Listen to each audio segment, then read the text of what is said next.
भारत माता की, भारत माता की, वंदे वंदे वंदे। मंच पर उपस्थित परम पूजनीय आदरणीय, बरसों बरस में शायद कभी कोई ऐसा भक्त जन्म लेता है जो अपने ईश्वर के अधिकारों के लिए भी आवाज उठाता है।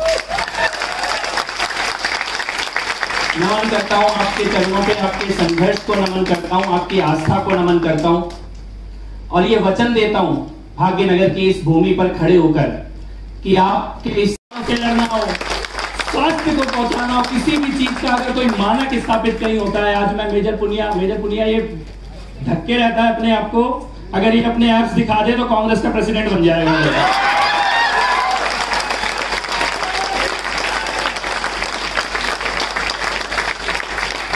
एप्स पे बनते हैं प्रेसिडेंट, ऐप होना चाहिए बंदे में, वो गांधी परिवार में पैदा होगा। बल्कि मैं तो ये सोच रहा था ये विश्वेश्वरैया भवन ये राहुल गांधी को ट्रोल करने के लिए चुनाव कर रहे हैं। अभी 50 साल का हो गया, वो इस बिल्डिंग का नाम नहीं बोल सकता। मैंने कहा इसे समंदर में कुदा रहे हो या चुल्लू पर पानी में डूब ले रहेगा। लेकिन मैं आभार व्यक्त करना चाहता हूं भारत नीति का, आभार व्यक्त करना चाहता हूं मुरलीधर राव जी का। ये डिजिटल हिंदू कॉन्क्लेव, ये नाम हिंदू नाम ये रखने के लिए आभार व्यक्त करना चाहता हूं। हम डरते हैं, हम डरने लगे देश में हिंदू बोलने से, और इतना डरने लगे कि बड़े बड़े धर्म की बात करने वाले, राष्ट्र की बात करने वाले, सभ्यताओं की बात करने वाले, इतिहास बताने वाले, वो भी बोलेंगे वैदिक है जी, वैदिक वैदिक, इंडिक है, इंडिक इंडिक इंडिक। हिंदू बोलने में डरते हैं, ऐसा लगता है हिंदू बोला तो कोई आतंकवादी है, हिंदू बोला तो कोई बड़ा कट्टर सा रेडिकल सा। तो मैं सलाम करता हूं, प्रणाम करता हूं मुरलीधर राव जी को और भारत नीति को कि ये डिजिटल हिंदू ये लिखा नहीं गया। और मेरे मन में ये आया कि ये काम कोई मुरलीधर ही कर सकता है, क्योंकि जब गोवर्धन को उठाना हो तो गिरिधर भी वही होता है जो मुरलीधर होता है। ये बहुत बड़ी का बात है, हिंदू कहना, खुलकर कहना, स्वयं को हिंदू कहना। बल्कि अंग्रेजों के जमाने तक और आजादी के कुछ साल बाद तक भी ये हिंदू कहने से कोई डरता नहीं था। हिंदुस्तान लीवर लिमिटेड, हिंदू ये सब हिंदुस्तान एरोनॉटिक्स सब कुछ होता था। अभी अचानक पिछले कुछ 10, 15, 20 सालों से ऐसा हुआ कि मेरे को वो बीबीसी की पत्रकार पूछती है कि हिंदू इकोसिस्टम क्यों बनाया, इंडियन इकोसिस्टम क्यों नहीं बनाया। तुम हिंदू की बात कर लो तो हम नहीं करेंगे। अगर तुम्हारे पेट में दर्द होता है हिंदू की बात करने से तो कोई तो प्रतिष्ठा खड़ा होगा उस बात को करने। जब मैं आया तो कुछ लोगों ने एक नारा लगाया और मैंने ये मुरली जी को बोला कि आपने बहुत अच्छा किया कि ये इधर भाग्यनगर हैदराबाद में ये डिजिटल हिंदू कॉन्क्लेव किया, इधर हमारा साला रहता है।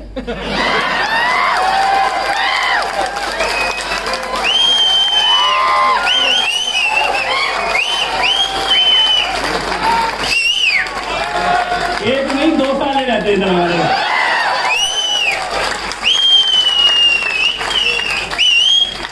तो रिश्ते में तो हमारा साला रखता है, लेकिन क्या करें उसके खून में गद्दारी है।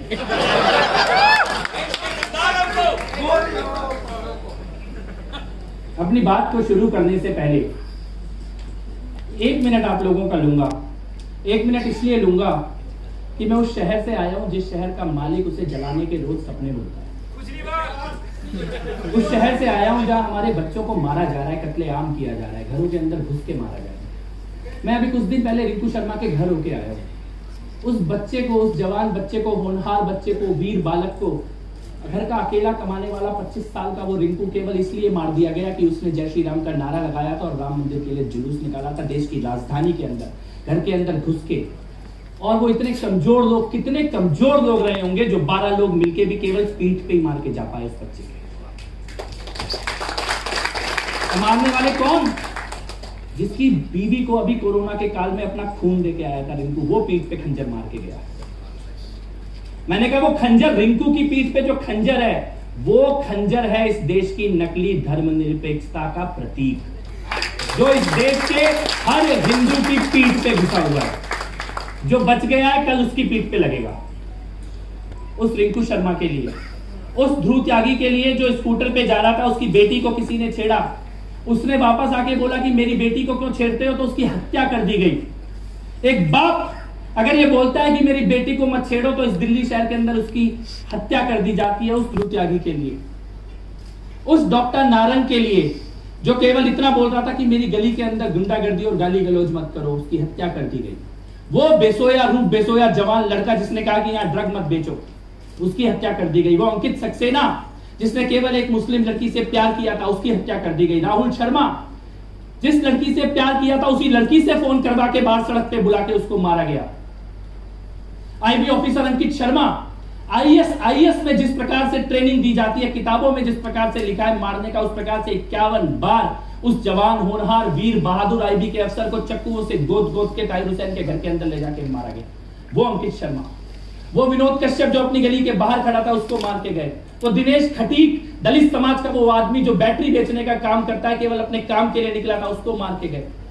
वो प्रीति अग्रवाल जिसको अपने 2 बच्चे अपनी तीसरी मंजिल से छत से नीचे फेंकने पड़े क्योंकि पूरे घर को आग लगा दी गई थी।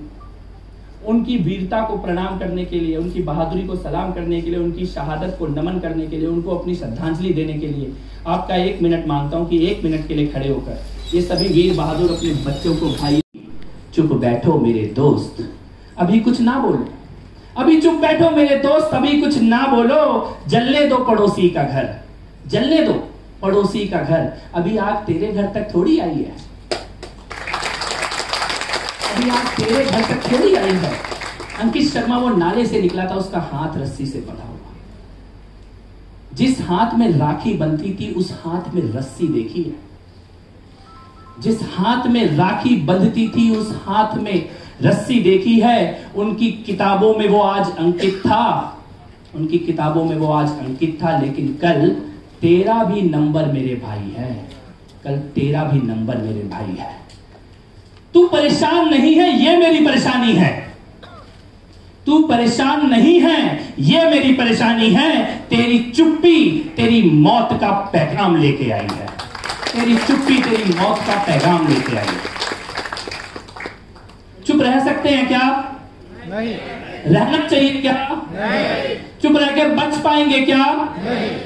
अभी मैं पिछले महीने आया था भाग्यनगर, ये हितेश यहां बैठे, हितेश ने एक कार्यक्रम रखा था, उधर पोस्टर लगा हुआ था, कमलेश तिवारी, चंदन गुप्ता, निकिता तोमर, अंकित शर्मा, रिंकू, राहुल, ऐसे एक फोटो लगी थी और 2 खाली छोड़ दी थी, 2 जगह खाली छोड़ दी थी उस पोस्टर में। किसके लिए छोड़ी थी वो खाली? एक आपके लिए और एक मेरे लिए। कोई भी हो सकता है उस जगह पे, कोई भी हो सकता है अगर हम चुप रहेंगे। अगर हम, वो बिल्कुल सही कह रहा था प्रदीप भाई, बिल्कुल सही कह रहा था। अपने हक के लिए बोलना कम्युनल है क्या? अपने हक के लिए बोलना तो आतंकी है क्या? अपने हक के लिए बोलेंगे तो हम दंगाई हो गए क्या? आतंकवादी हो गए, रेडिकल हो गए, कट्टर हो गए तो हो गए।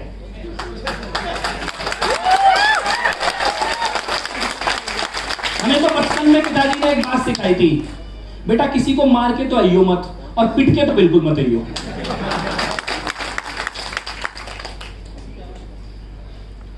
कौन सा राजनीति चल रही है, कौन सा देश चल रहा है, कौन सा समाज चल रहा है, सिखाना क्या चाहते हो? महाराज जी एक मंदिर में शांति से पूजा करने के लिए जिनको रहना है, वो सुप्रीम कोर्ट में जाके अपने देवता के अधिकार के लिए दर दर भटक रहे हैं और उधर रिजेक्ट किए जा रहे हैं, उधर रिजेक्ट किए जा रहे हैं। ये नागेश्वर जी वो संविधान में बोल रहे कि ये बराबरी का अधिकार है, दोनों बराबरी का अधिकार। अब तुम चला सकते हो शैक्षिक संस्थान, तो हम नहीं चला सकते क्या? क्या संविधान बनाने वाले के मन में यह जहर था क्या? नहीं, वो तो मान के चल रहे थे कि ये तो बहुसंख्यकों को तो मिलना ही है, अल्पसंख्यकों के लिए लिख दो, है ना?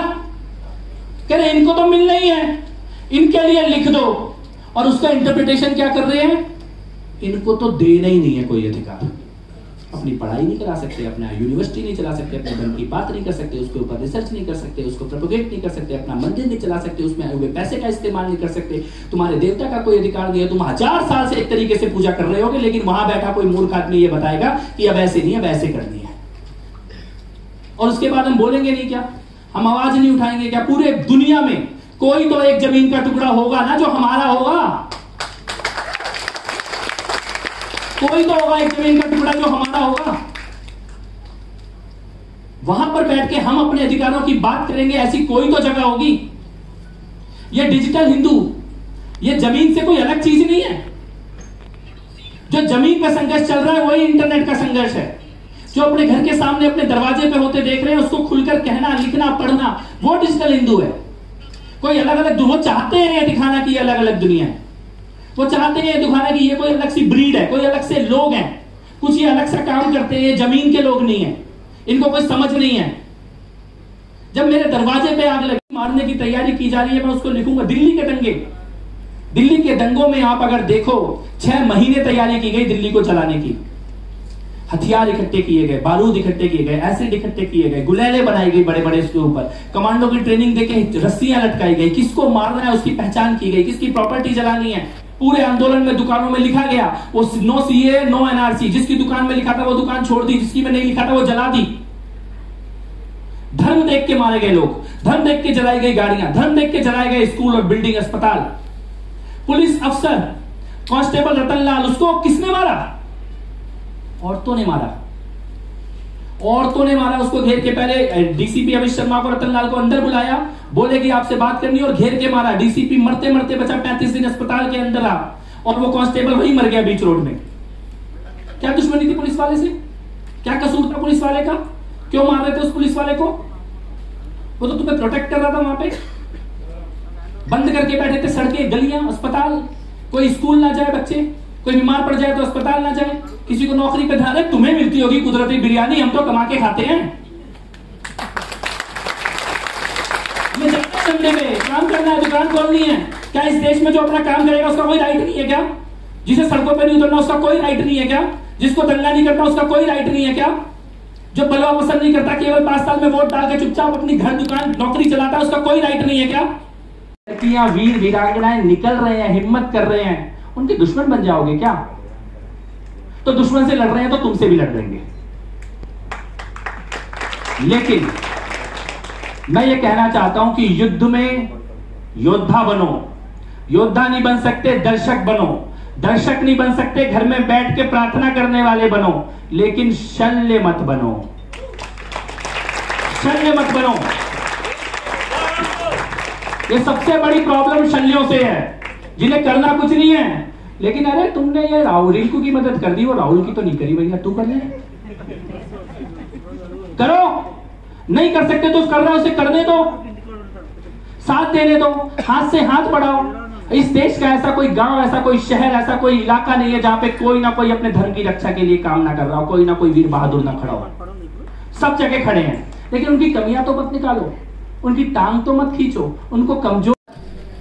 कानून की मदद के लिए तरसा देते हैं, वकील मिलने के लिए तरसा देते हैं। अभी परसों मेरे पास फोन आया, वो एक बहन है दिल्ली में, उसके भाइयों को उधर जेल के अंदर मरकरी का इंजेक्शन देके मारने की कोशिश की गई, दिल्ली दंगों के उनके ऊपर केस है।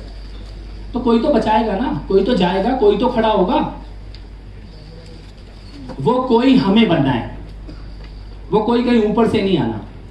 जब हम वो बन जाएंगे तब हमारी ताकत होगी। और मैं ये नहीं कहता, मुझे किसी ने पूछा कि आज मैं बात करने आया था, 2 बात करने आया था, enemy at the door and need of the Hindu ecosystem. दरवाजे पे खड़ा दुश्मन और हिंदुओं के इकोसिस्टम की जरूरत। क्या होता है इकोसिस्टम? इकोसिस्टम ये होता है कि जब दिल्ली को जलाया, जब दिल्ली में दंगा हुआ, तो एक लड़का निकला, शाहरुख, और ऐसे गन लेके बीच रोड में आया पुलिस के ऊपर। अब इकोसिस्टम का कमाल देखिए कि रवीश कुमार रात को 9 बजे, उसका नाम अनुराग मिश्रा बता रहा है टीवी पे, उसकी नौकरी आज तक नहीं गई है। सफेद झूठ, शाहरुख को उसने अनुराग बता दिया। वो विनोद कापड़ी, उधर मेरठ के पास दंगा हुआ, वहां की भाषा में वहां की एक औरत ने बोला कि मुल्लन ने मारा है। मुल्लन ने क्या बोला? मुल्लन ने मारा है। और वो उधर ट्विटर पे लिख रहा है कुंदन मार के गया है, कुंदन। हमें हंसी आ रही है, लेकिन ऐसे झूठ बेचा जा रहा है, ऐसे हमें हत्यारा साबित करने की कोशिश की जा रही है। मतलब हम मरेंगे भी और हम ही हत्यारे भी साबित होंगे। इसे कहते हैं इकोसिस्टम। कैसे कैसे वकील खड़े हो रहे हैं। वो दरियागंज में रात को 11 बजे थाना जलाया गया, थाना जलाने के बाद जितने लड़के पकड़े गए, रात को 2 बजे उधर मजिस्ट्रेट बैठा हुआ है, जुवेनाइल कोर्ट में जाके इनको छुड़ाया जाए, और छूटे वो लड़के रात को। थाना जलाने वाले लड़के छूट गए। और क्या ये हर्षमंदर की एनजीओ में काम करते थे, अभी निकल के आया, केस लगा उसके ऊपर। वो हर्षमंदर जिसके लड़के जाके दरियागंज में थाना जला रहे हैं, वो सुप्रीम कोर्ट में खड़ा होकर पिटीशन डाल रहा है कि कपिल मिश्रा को जेल में डाल दो। हलवा है क्या? कुछ भी करोगे क्या? कुछ भी करोगे क्या? इसीलिए हमारे को इकट्ठे होने की जरूरत है। अगर कोई हमारा भाई कहीं खड़े होके, कोई बहन कहीं खड़े होके धर्म के लिए काम कर रही है, उसका हाथ थामने की जरूरत है, उसको मदद करने की जरूरत है, उसके लिए लिखने की, बोलने की, वीडियो बनाने की जरूरत है। उसको पैसे की जरूरत है तो उसके पास पैसा पहुंचाने की जरूरत है, वकील की जरूरत है तो उसके पास वकील पहुंचाने की जरूरत है। और ये कैसे होगा? ये केवल इंटरनेट के माध्यम से होगा, ये केवल डिजिटल के माध्यम से होगा। ये सौभाग्य, मुरली जी बिल्कुल सही कह रहे थे। ये झूठ जो बेचा जाता था 70 साल से, झूठा इतिहास, झूठा वर्तमान, झूठी सच्चाई, वो झूठ अगर तोड़ने की ताकत आई है तो ये इंटरनेट के माध्यम से, सोशल मीडिया के माध्यम से हमारे पास आई है। ये बड़े बड़े पद्मश्री बैठे हुए हैं ना, ये पद्मश्री बैठे होते हैं और वहां खड़े होकर दिल्ली में बैठ के झूठ लिखता है, तब इधर भाग्यनगर में बैठी मेरी कोई भी बहन ट्विटर पे उसके सारे झूठ का पर्दाफाश कर देती है। ये ताकत हमारे पास आई है इंटरनेट के माध्यम से। इस ताकत का इस्तेमाल करना सीखना है, अपने लिखने की, बोलने की, पढ़ने की शक्ति का इस्तेमाल करना सीखना है, अपनी आइडेंटिटी पे गर्व रखना ही है, क्योंकि हम अकेले हैं पूरे विश्व में। पिछले 2000 साल के इतिहास में हम अकेले हैं जो दोनों राक्षसी शक्तियों के हमले के बावजूद भी जो के त्यों